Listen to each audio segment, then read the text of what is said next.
Number 7 of the sevenfold blessings of Abraham, all-encompassing blessings.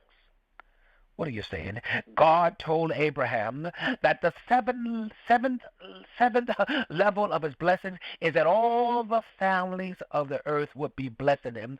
Jesus was a seed of Abraham, and in him all nations of the world became privileged to enter into God's covenants and his blessings. Yes. May God blessings encompass you.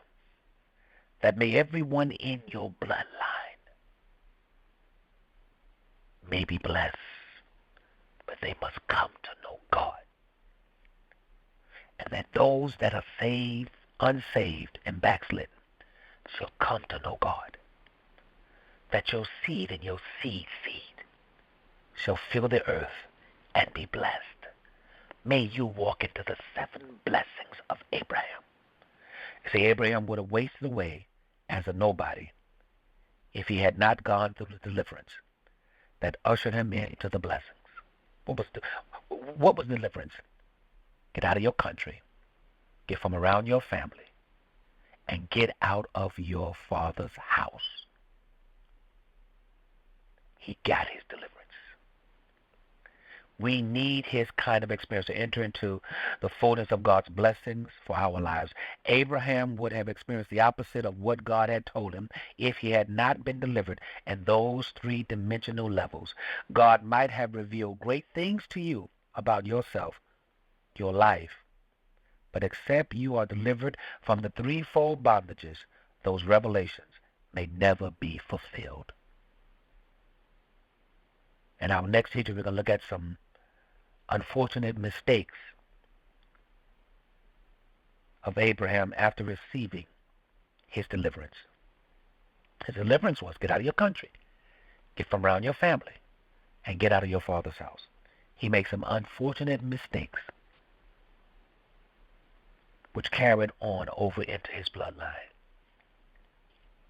That affected his son and his son's children as well. That carried down into the 12 tribes of Israel. That went down into the life of Judah. That went down into the life of Levi. That affected Isaac, affected Jacob, and affected those in his bloodline. We're going to talk about that. How he was wounded in the house of his friends. Because he brought a lot in his life. Though God blessed him, his seed, and their seed was affected because of his ability to not follow God completely. He moved into partial obedience, and partial obedience is never enough. It's all or it's nothing at all. And how it carried down through his bloodline. There is domestic wickedness which could be in your household. You could be fighting battles and not know why. Because there are, beloved, parental battles are transferred to the children. Let me say that again.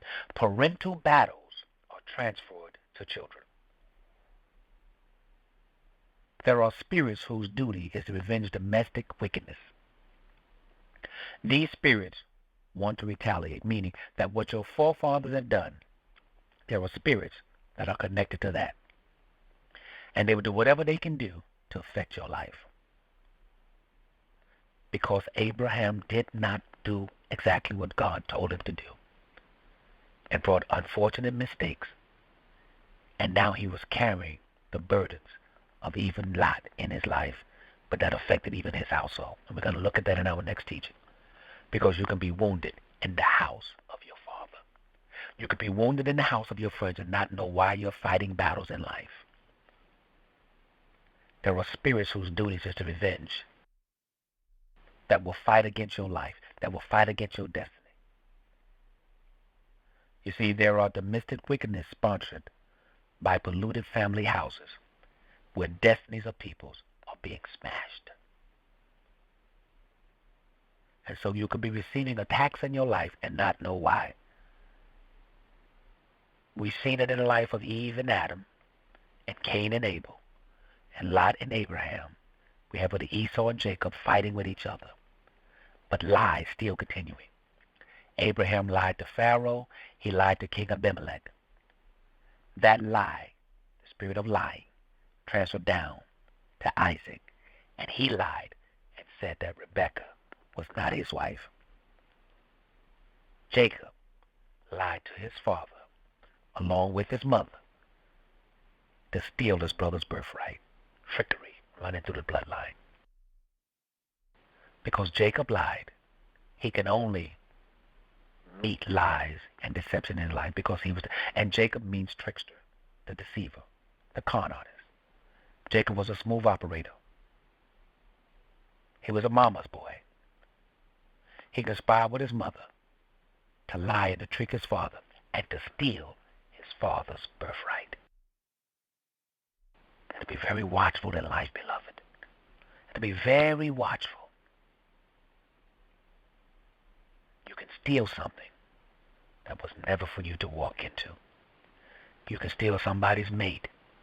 You can steal somebody's blessing. You can covet what belongs to somebody else. But God is not mocked. Whatsoever man sows, that shall he also reap.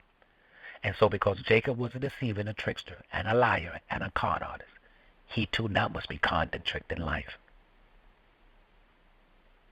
So he goes and runs from his brother Esau and connects with a relative by the name of Laban.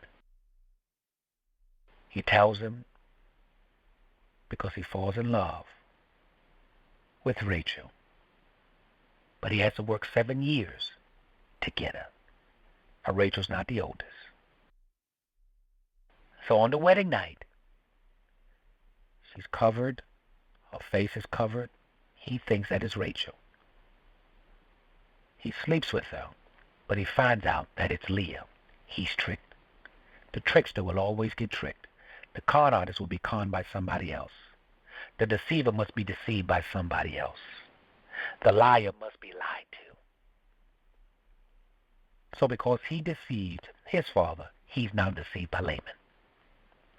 So in order for him now to marry Rachel, first he thought Rachel, but he married Leah. Now in order for him to marry Rachel, he must work another 7 years to get her. But he's deceived. He's tricked. Because that's what he is. So Jacob goes and he has sons. And his sons trick him.